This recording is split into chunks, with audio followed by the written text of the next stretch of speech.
Yes, we have one here. Go ahead. She doesn't want to reveal her identity, so I'll be asking her question.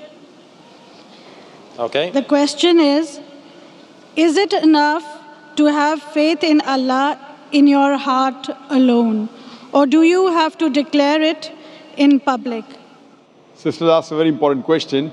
Before I answer the question, I request the non-Muslim brothers and sisters that this is the opportunity. This is the last session of the convention, Dubai International Peace Convention. If you have any question on Islam, on Christianity, on Hinduism, this is the opportunity. Please feel free to come to the microphone. You can ask any question. You can even criticize Quran. I'm young, I can take it. This is the opportunity. This is the last session. Please don't feel shy. Come on the microphone and clarify your doubt. The sister asked a very important question, that is it sufficient for a person to have faith in Almighty God and believe in Him, or should he or she declare it?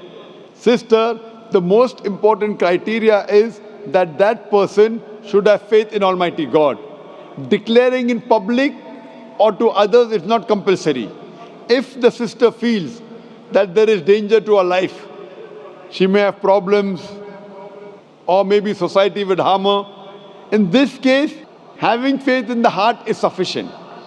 But if there is no danger to life, no danger to that person, declaring is better, because then that person can follow Islam freely. Because if you have faith and you hide it from others, then you have to practice Islam secretly. That becomes difficult.